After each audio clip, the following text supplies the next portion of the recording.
Kesempatan ini kita sedikit membahas mengenai manajemen pelayanan publik ya. Jadi ini bagian dari mata kuliah manajemen yang sudah terbagi dengan berbagai macam ya. Bahkan manajemen pelayanan publik ini juga merupakan bagian daripada administrasi pelayanan publik ya. Jadi ada lagi yang mencakup lebih luas daripada mata kuliah ini, yaitu administrasi administrasi ya. Itu kan kita sudah belajar tentang administrasi dengan manajemen, itu ada perbedaan. Ada juga mata kuliah mengenai administrasi pelayanan publik. Itu lebih luas lagi ya. Itu lebih luas, mencakup ekonomi, pemerintahan, politik, sosial. Itu cakupannya.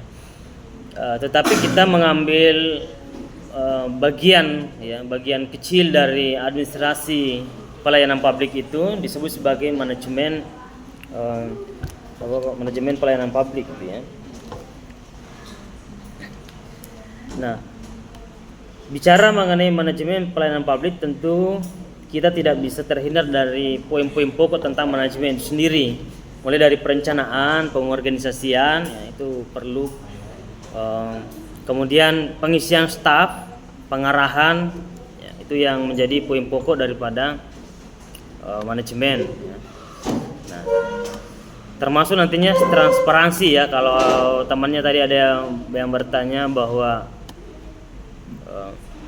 kalau dari segi realitas banyak sisi negatif yang kita jumpai di masyarakat atau di lapangan mengenai pelayanan yang buruk gitu ya.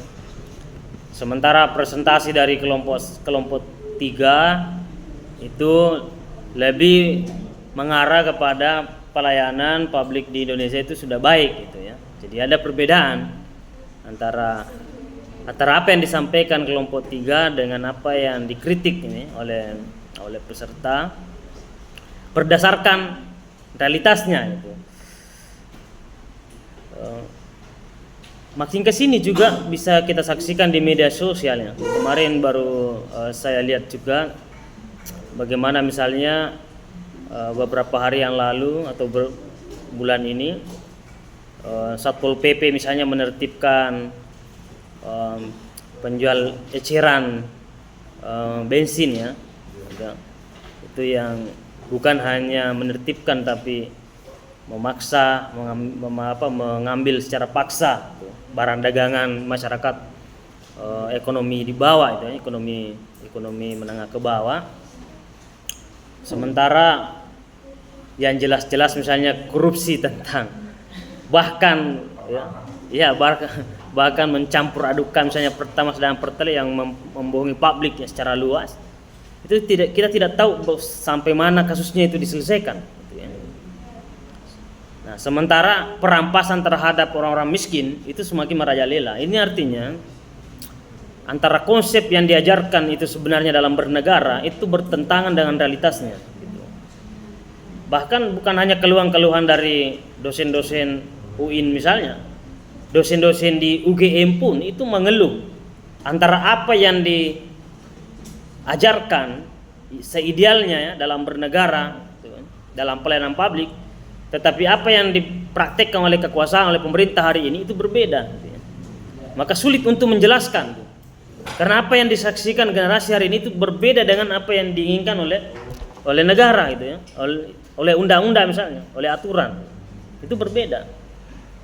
Maka di sini sifat kritis kita harus melihat itu ya.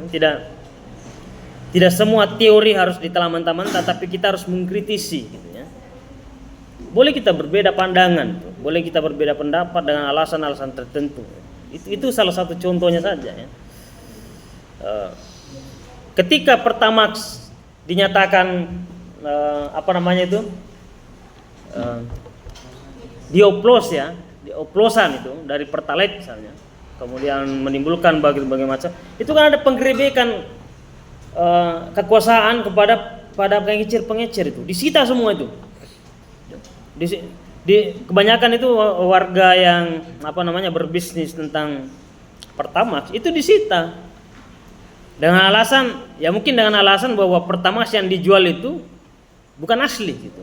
Lantas mengapa orang menengah ke bawah, bahkan orang miskin, penjual-penjual kecil yang harus menjadi korban itu? Ya, korban dari kekuatan yang lebih besar. Sementara orang-orang besar itu tidak bisa disentuh oleh apapun itu. Ya, hukum bisa dipermainkan itu. Hakim bisa disuap, semua bisa dimuluskan itu. Undang-undang bisa dibuat demi kepentingan kekuasaan dan demi kepentingan pengusaha-pengusaha besar. Nah, ini kita harus melihat secara kritis ya. Jadi mata kuliah ini mencoba kita membandingkan antara konsep yang diajarkan dengan realita yang terjadi gitu ya. Gitu. Kalau data-data sebelumnya memang pelayanan publik kita di Indonesia itu buruk ya. Oke. Meskipun sudah mulai meningkat ya hari ini, beberapa wilayah ada yang meningkat, tapi beberapa wilayah juga belum. Dalam waktu Bapak dulu kuliah juga sekitar 10 tahun lebih yang lalu di UIN Makassar misalnya, S1 saya dulu di sana, itu ada perbedaan dalam pelayanan publik di kampus UIN di Makassar dengan waktu saya S2 di Jogja ya, di Universitas Islam Indonesia Jogja, UII, itu ada perbedaan. Jadi waktu 2015 Bapak kuliah di UII Jogja S2-nya, itu agak kaget melihat pelayanan di sana terlalu cepat itu. Apa-apa cepat sekali gitu. Bahkan mau melihat IPK kita aja semua itu nilai-nilainya itu langsung diprintkan, dikasihkan. Waktu saya satu dulu tidak seperti itu. Kita harus melewati staf dulu. Tahap pertama, terus masuk kedua, diprintkan, bayar. Ya. Jadi dibayar, diprintkan satu lembar itu bayar 1.500, 2.000. Saya bayar itu ya untuk melihat itu. Macam-macam. Kita mau ketemu ketua jurusan aja itu kita harus melewati 2 tahap ya. Ada yang depan pintu, yang kedua ada ajudannya, ketiga ada. Terlalu ribet. Oke. Bulan lalu saya komunikasi ada perempuan yang sedang S3 di Sulawesi Tengah ya. Salah satu kampus Sulawesi Tengah. Katanya bahkan untuk membayar SPP pun kita harus melewati 5 tanda tangan. Bayangkan itu. Ribetnya. Kita harus bertemu dengan orang penting dan harus ada tanda tangannya 5 orang itu. Bayangkan hanya persoalan uang pun ribet sekali, apalagi persoalan lain. Ya, itu memberikan gambaran kepada saya bagaimana masih ada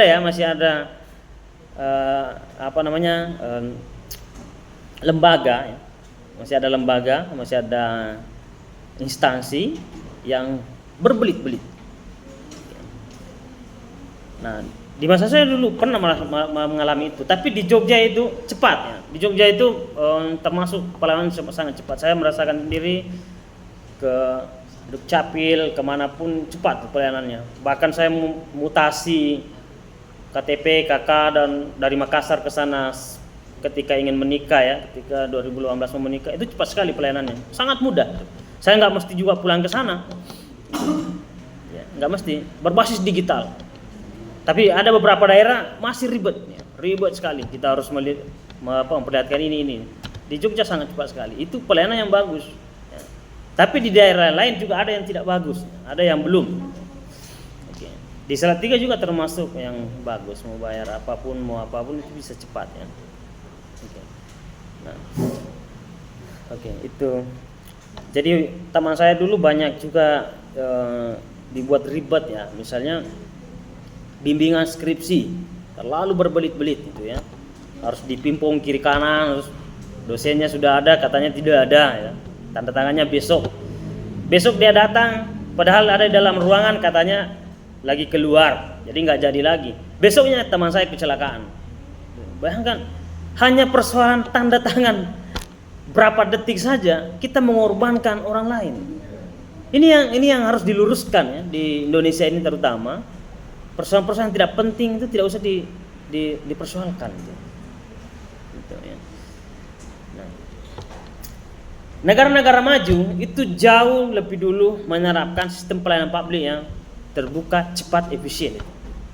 Semua negara maju pasti begitu. Ya, tidak mungkin menjadi negara maju kalau tidak melewati fase itu, yaitu semuanya serba cepat. Apalagi hari ini era percepatan, era yang serba instan itu. Semuanya harus cepat, semuanya harus instan. Maka pelayanan pun juga tidak boleh berbelit-belit. Nah itu tugas kita saat ini untuk masa depan, supaya memangkas generasi tua, ya, memangkas generasi yang memang sebelumnya dididik berbelit-belit seperti itu. Hanya beberapa orang saja yang sadar terhadap perkembangan itu. Nah, oleh karena itu mulai hari ini kita belajar tentang pelayanan publik, kita harus lebih mengedepankan bagaimana tugas kita sebagai seorang pelayan. Itu sebabnya di dalam konsep Islam sendiri pun juga begitu ya. Kalau dalam pelayanan publik itu dimotori misalnya oleh kekuasaan, maka melalui jalur politik disebut sebagai siasa. Siasa dalam artinya mengurusi umat, mengurusi orang, mengurusi yang dipimpin gitu. Berarti mengurusi, melayani, itu adalah hak kita sebagai warga negara. Maka jangan heran banyak dulu pemimpin Islam di awal-awal Islam itu betul-betul melayani. Itu satu contoh ideal yang pernah yang pernah dikonsepkan oleh Nabi, kemudian diteruskan oleh para sahabat. Bayangkan Umar bin Khattab sebagai presiden waktu itu mengantar langsung supaya tepat sasaran. Ya, dia mengantar langsung misalnya. Itu kan sekarang kita tidak jumpai. Umar bin Abdul Aziz misalnya, sangat luar biasa dalam pelayanan publiknya. Nah, ini yang menjadi kunci dari pelayanan publik adalah bagaimana kepuasan publik, kepuasan masyarakat, kepuasan pelanggan. Itu sebenarnya orientasi tertinggi dari pelayanan publik itu adalah kepuasan. Jadi tidak dibuat susah orang. Jadi kita bisa memangkas dana, kita bisa memangkas waktu, kita bisa memangkas hal-hal yang lainnya. Itulah pelayanan publik yang bagus.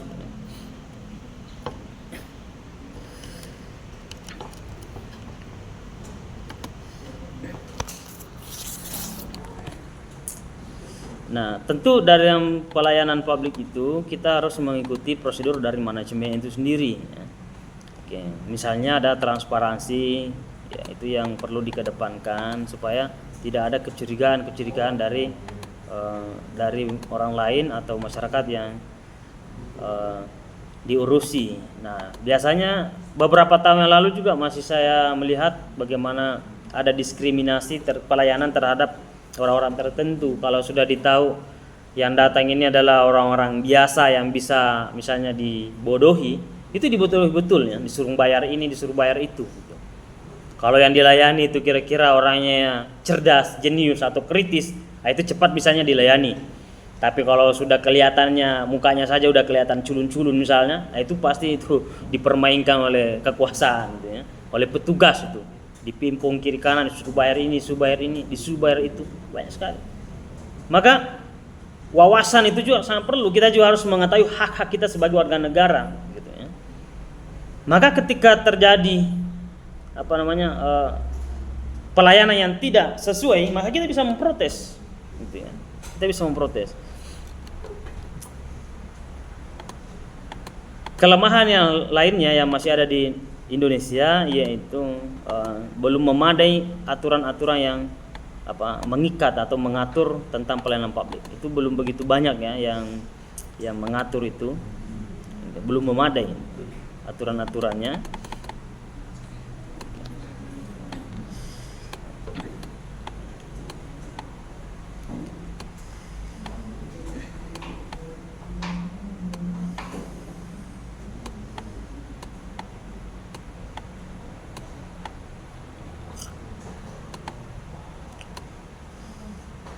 Oke, ada data dari UGM juga, itu sejak 2004 ya, sampai 2008 ada datanya. Dan itu menjadi perbandingan sampai 2025 ini ya, hasil penelitiannya itu bahwa memang kinerja dari pelayanan publik Indonesia itu masih kurang sekali ya. Itu sejak 2004, 2008 itu juga dari UGM sudah mensurvei itu, dan bisa kita saksikan juga sampai hari ini belum begitu banyak perubahan, meskipun sudah beralih ke teknologi yang canggih, ya, tetapi tidak semua juga langsung mengikuti itu. Masih banyak yang belum menggunakan. Yang kedua, penguasaan teknologi yang belum begitu maksimal. Jadi sudah ada peralatan yang canggih, tapi cara mengoperasikannya, ya, kemudian memfungsikannya itu belum. Itu juga menjadi kendala karena sumber daya manusia. Ya. Nah, lagi-lagi sumber daya manusia juga yang menjadi permasalahan.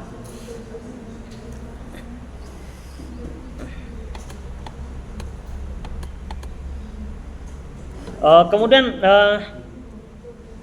ada 3 alasan mengapa pelayanan di Indonesia belum begitu maksimal. Yang pertama, kegagalan dalam melakukan transformasi suatu model ke dalam proses penyelenggaraan pemerintahan. Jadi transformasi, ya, itu yang belum maksimal.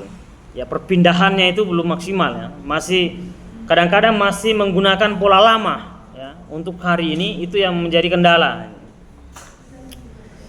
Yang kedua, ketidakmampuan melakukan pengaturan sistem pelayanan yang profesional. Ya, mungkin dari penempatan orang-orangnya yang belum profesional ataukah sudah tepat bidangnya tetapi ya SDM-nya kurang. Gimana lagi itu? Ya, SDM yang begitu kurang. Mengapa SDM-nya kurang? Karena apa yang diajarkan itu tidak sesuai dengan kebutuhan. Gitu. Coba misalnya tambang emas terbesar di Indonesia bahkan di dunia, ya, itu di mana? Di mana itu? Ya? Iya, di Papua. Siapa yang mengelola? Orang asing. Ya, orang asing. Perusahaan apa namanya? Ya? Perusahaan Amerika, perusahaan apa?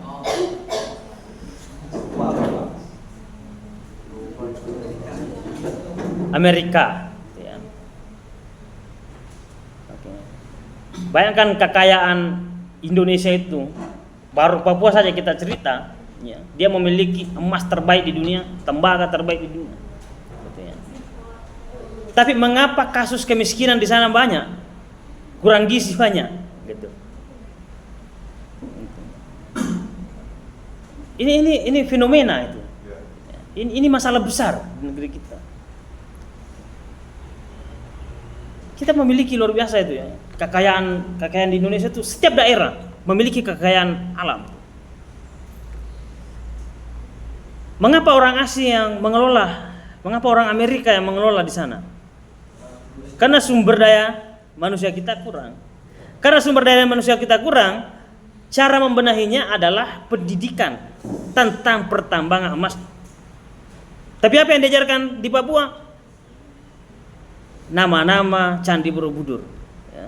Nama-nama candi yang ada di Jawa, gitu kan? Kalau nggak hafal, Anda berdiri, gitu. Ya. Bayangkan pembodohan publik selama ini dalam dunia pendidikan, gitu. Mestinya kan dari TK, SD, SMP, SMA yang harus terus diperbanyak pembahasannya di sana adalah bagaimana cara mengelola emas, kan gitu. Tapi tidak ada di sana pembahasan itu. Lantas apa tujuan pendidikan? Nah, itu kajiannya lagi di bagian kapitalisasi pendidikan. Nah, itu. Supaya kita nggak cerdas. Mengapa? Kalau kita tidak cerdas, inilah yang diinginkan oleh para pengusaha-pengusaha besar. Karena para pengusaha besar di Indonesia hanya mengandalkan sumber daya alam. Maka catatannya tidak boleh generasi Indonesia cerdas. Kalau cerdas, itu potensi besar untuk mengkritik kekuasaan, potensi besar untuk mengkritik para pengusaha-pengusaha besar, konglomerat, akhirnya menghambat bisnis mereka. Caranya gimana? Pokoknya perbanyak kebodohan. Berikan pendidikan, berikan ilmu yang tidak sesuai dengan kebutuhan. Nah, gitu. Saya juga begitu dulu. Ya, waktu saya masih di Sulawesi Selatan, waktu SD dulu, 1997, 1998, 1999, saya kelas 3 SD. Saya bertanya ke guru saya karena dekat sekolah saya itu ada perusahaan gas. Ya teman-teman saya itu penasaran kenapa ada asap mengepul sampai menjulang ke langit begitu. Nah, kami bertanya, Bu guru itu apa? Katanya itu perusahaan gas nak. Itu gas kita itu, tapi dikelola oleh Jerman. Kenapa? Karena sumber daya manusia kita enggak cukup untuk mengelola gas kita sendiri. Yang saya pelajari itu tadi, ya, selagi-lagi saya tidak menghafal sejarah Candi Borobudur, Candi Prambanan, saya berdirilah di situ berjam-jam, dihukum oleh bu guru. Waktu kuliah saya baru sadar ketika diberikan training oleh senior. Selama ini pendidikan kita tidak sesuai dengan kebutuhan. Iya juga ya. Ya contohnya di daerah kalian itu, apa yang Anda pelajari tidak sesuai dengan kebutuhan di sana. Benar juga. Ya, itu nggak sesuai. Akhirnya apa? Kualitas kita nggak memadai itu. Kita memiliki luas lautan terbesar di dunia, tapi kita mengimpor garam. Bayangkan itu, kebodohan kita sendiri. Ya. Kita impor dari negara yang lautnya sempit. Mengapa? Karena dia punya SDM cerdas. Kita mengimpor padi hebat. Mengapa hebat? Karena dia belajar tentang kualitas. Gitu. Ya. Diajarkan cara bertani yang baik, bagaimana kalau menghasilkan padi yang cepat panen, kemudian sehat. Itu diajarkan mereka. Kalau kita enggak, orang dulu mengajarkan supaya tidak dimakan tikus, kamu baca mantra-mantra ini. Gitu. Kita mengandalkan mantra-mantra tuh. Jadi itu memang satu bicara sains, satu bicara mistik gitu. Beda-beda sekali. Oke, sangat berbeda. Jadi cara pendidikan kita beda. Nah ini pelayanan-pelayanan seperti ini perlu dikritisi gitu. Pada pelayanan publik tepat sasaran nggak pelayanan ini? Gitu ya. Orientasinya apa?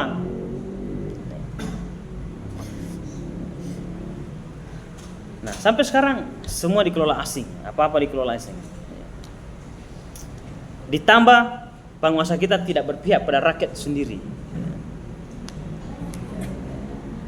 Kita membicarakan fakta-fakta ya, bukan normalnya, bukan idealnya. Kalau idealnya ya bagus semua, tapi faktanya di lapangan itu berbeda.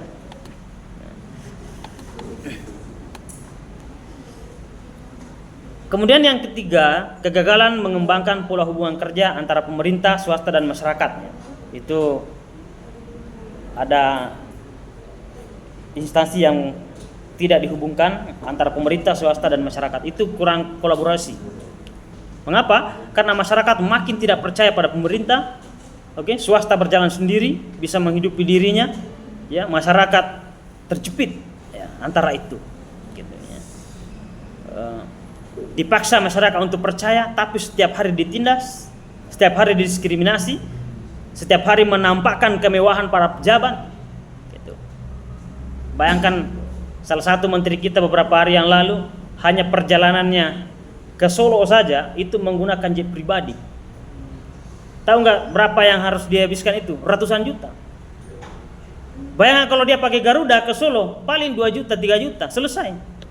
Tapi menggunakan jet, pesawat jet yang dihabiskan lebih 100 juta. Kalau uang 100 juta itu atau 200 juta itu yang habis dibagikan ke warga miskin di Salatiga, itu bisa bisa makan enak itu, sampai menangis air matanya semakin terharu ya. Isi perutnya luar biasa itu. Bahagianya luar biasa. 200 juta dibagi-bagi ke warga miskin. Tapi satu orang menikmati hanya naik pesawat, namanya pesawat jet itu lebih ratusan juta habis uang negara dalam sekejap. Ini ketidakmampuan kita berpikir, tidak mampuan pejabat kita dalam melayani publik, melayani masyarakat. Tapi ada juga menteri yang lain dari Sulawesi itu, Menteri Pertanian, 800 juta perjalanan dinasnya itu dia tidak ambil, tapi dia belikan traktor dibagikan ke masyarakat petani untuk digarap sawahnya. Bayangkan itu kecerdasan luar biasa. Seminar-seminar di hotel ratusan juta itu dia tiadakan, seminar di kantor. Fungsikan apa yang bisa difungsikan, tapi uangnya dibawa produktif. Nah itu pelayanan yang bagus.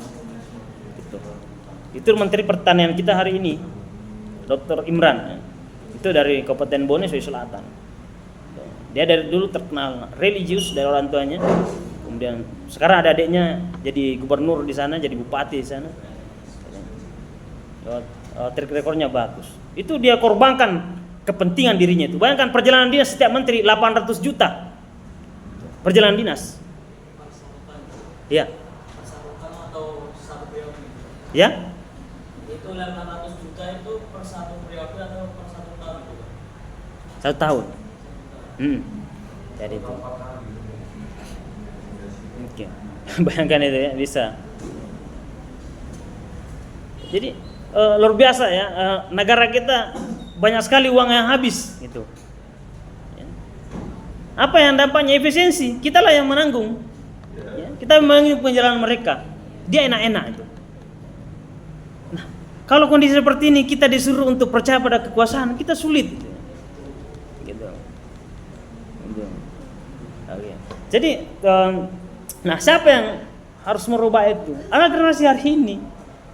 Nah caranya kita harus banyak belajar, banyak belajar, menguasai persoalan pelayanan publik, menguasai persoalan sosial, ya, bicara tentang ekonomi, politik, nggak boleh ketinggalan. Gitu, ya. Karena mengapa wawasan ini sangat perlu di kemudian hari. Gitu. Ini sangat perlu. Ya. Bapak juga seperti ini, itu karena mempersiapkan waktu awal kuliah. Ya. Awal kuliah dulu S1, pokoknya tidurnya 3 jam, hanya 4 jam maksimal, nggak boleh lebih dari itu. Belajar terus kajian, belajar membaca, kajian terus menerus, gitu. Nggak ada malam minggu, nggak ada tahun baru, pokoknya nggak ada semua. Oke. Pokoknya belajar. Nah. Untuk apa? Untuk masa depan itu tadi, supaya kita banyak wawasan. Oke. Supaya kita bisa bicara apa yang bisa dibicarakan orang, kita juga bisa. Nah, itulah 3 yang menjadi kelemahan pokok dalam pelayanan publik kita yang bisa dibenahi. Nanti pertama salahnya kita akan mendengarkan bagaimana kelompok 4 akan mempresentasikan mengenai kepemimpinan, ya, manajemen kepemimpinan dalam pelayanan publik. Itu akan membahas nanti di sana lebih banyak mengenai kepemimpinan dalam pelayanan publik. Cukup sekian dulu pada hari